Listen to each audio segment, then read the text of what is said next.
One group directly affected is the 693,000 DACA recipients whose fate is once again uncertain. In the past, Trump has promised to support DACA recipients, saying that they have a place here. Just this week, he wrote that DACA is dead in a seemingly anti-immigration Twitter storm. We wanted to share the story of one DACA recipient, a Chapman student, whose future lies in the hands of the Trump administration. Like 7 years or 6 years old, we actually got kidnapped. Lydia Arevalo is talking about her childhood in El Salvador, which is rapidly becoming the most dangerous country in Latin America. Its struggles with rampant gang violence and poverty have given it one of the highest murder rates in the world. It was like a scare tactic. My mom had to borrow money from the bank and do a lot of things just to pay that debt. Like most Latin American immigrants, Lydia's family was forced to move to the United States due to violence and economic hardship in their home country. She could not pay that back, and an opportunity came out. She was a business owner and also a nurse, and then they were needing actually nurses here in the U.S. But at first, Lydia stayed behind in El Salvador. I stayed with my brother, living with my grandparents. My brother decided to move. He actually wanted to come to the U.S. in 2004, and I was the only one left behind in El Salvador. I think I was going to start my 8th grade, and my parents told me, hey, we're going to bring you. But the journey to the United States is not the only trauma immigrants face. Young students like Lydia must learn to grapple with the challenges of gaining a foothold in a completely new country, with a different language, culture, and people, not to mention battling misconceptions about being a DACA recipient. Many people believe that as undocumented, I'm going to say everybody, not just DACA recipients, that we don't pay taxes and that we're just here to take advantage of the system, and that's not true. There's a lot of misconceptions also that people say.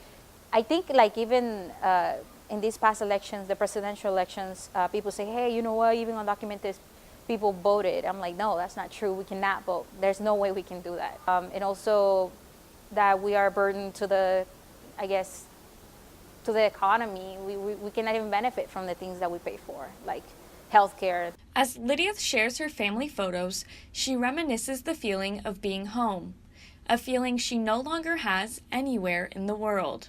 This picture is very special to me because that's my brother and that's me when I was maybe a year or less than a year old.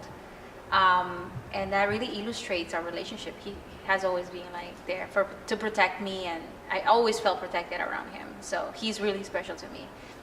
Eating with my brother, having breakfast. With the looming possibility of DACA's demise, dreamers face the uncertainty of their life being turned upside down yet again. Their status stripped, their ability to live a seemingly normal life gone. And for Lydia, the idea of returning home is not as warm and welcoming as some may think. I actually got the chance through advanced parole, like a special travel permit that I got in 2016. I actually got the opportunity to go back to El Salvador now as a grown-up person, right? And it was really heartbreaking because I left a place as I remember it when I was a child and having family members and everything. And then when I actually spent Christmas with my family, everything changed. It was not the same thing. Everybody grows up, they go on their own. And so I had this memory of like, you know, the good times, and it was nothing like that.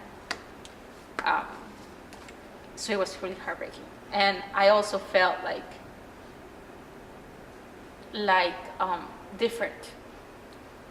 Like I was happy to go back home, but I felt different.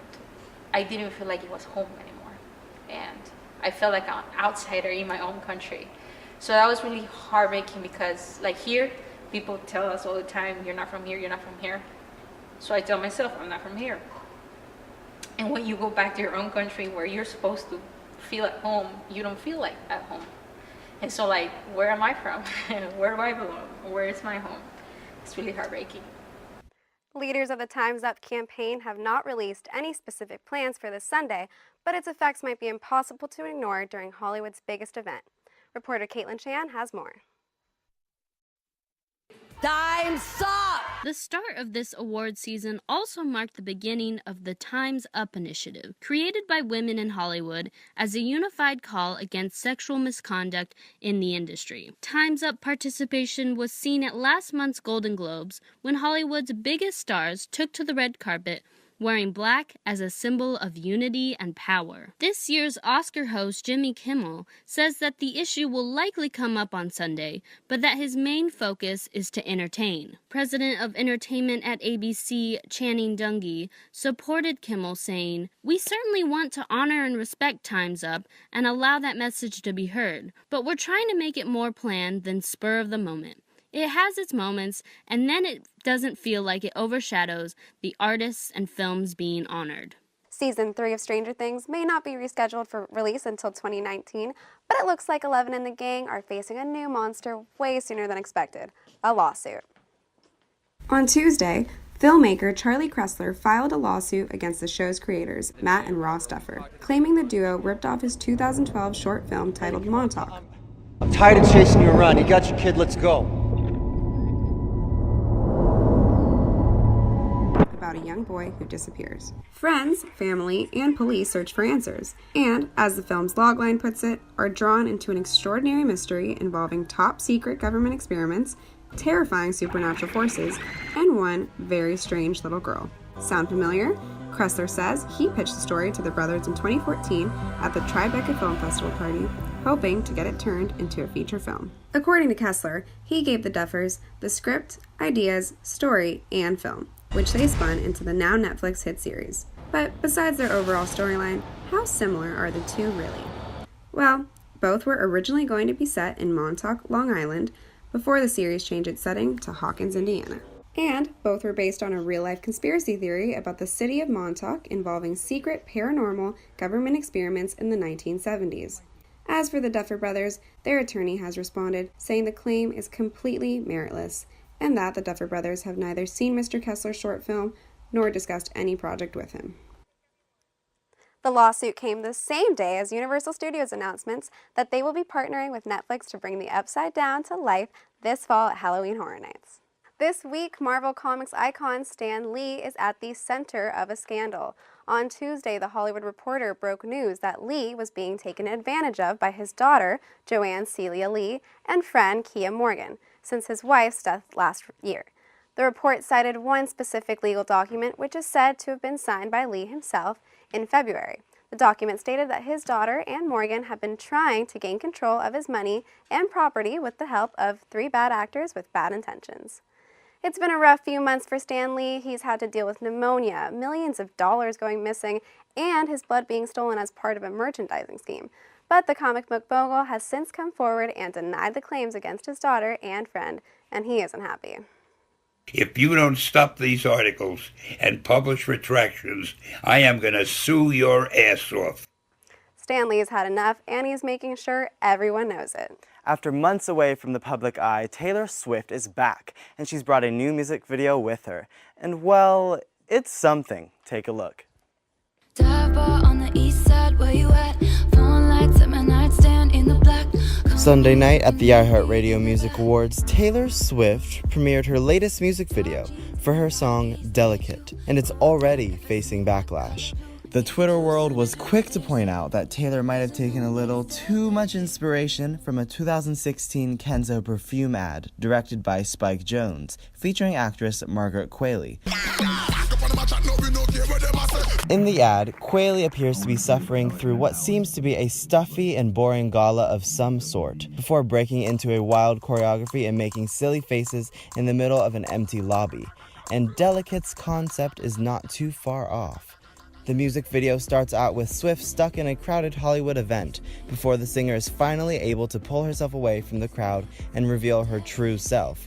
A quirky girl making aggressive funny faces in the mirror with some unique interpretive dance skills. Top fashion PR person who's worked with Kenzo posted, "Listen, Tay, I feel you. It's hard to stay fresh. Call us. We can help." Now, Taylor Swift is set to go on tour this summer, where her awkward dance moves are sure to make another appearance. But someone else who will be hitting stadiums around the world this summer? Beyoncé. and she's bringing Jay-Z with her.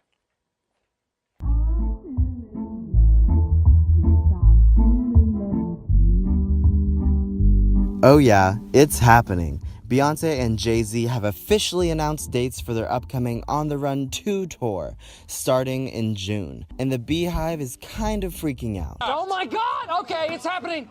Everybody stay calm. What's the procedure, everyone? What's the procedure? Stay calm! They're willing to do just about anything to get a chance to see the Queen Bee live.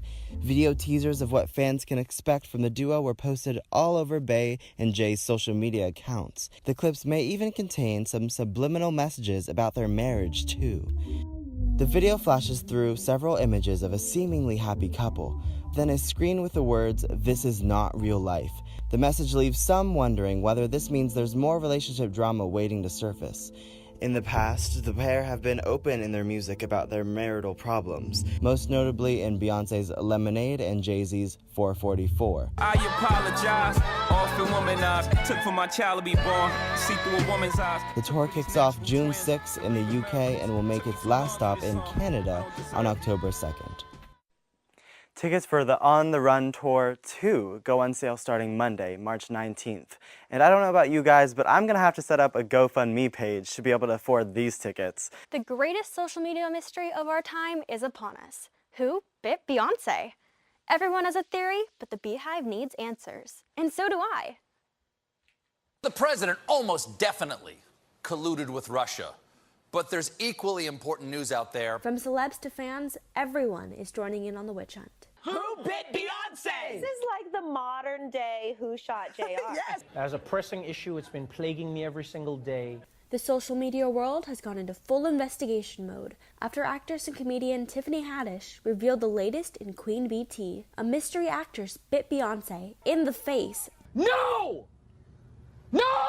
During a Jay-Z after party in December of 2017. But Haddish isn't naming any names. Chrissy Teigen took to Twitter to rant over the controversy. She hinted to followers that she had discovered who the culprit was, but wouldn't reveal any more details during her appearance on the Today Show. I love everybody involved, so I'm like, zip. So here's what we know so far.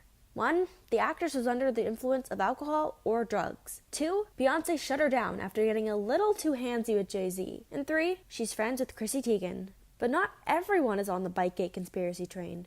You think if somebody bit the Queen Bee, we would have to wait for Tiffany Haddish to tell us about it? Yes. No. It seems like love just isn't in the air this week, no matter how big the romantic gesture. A major Taylor Swift fan learned that the hard way, too. 26-year-old Bruce Rowley from Connecticut was arrested on Thursday for robbing a bank.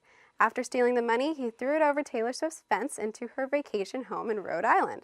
Why? He hoped to impress her and then propose, according to police. Unfortunately for Rowley, Taylor Swift wasn't home at the time. Sorry, Rowley, doesn't look like you're going to be the muse for Taylor's next album.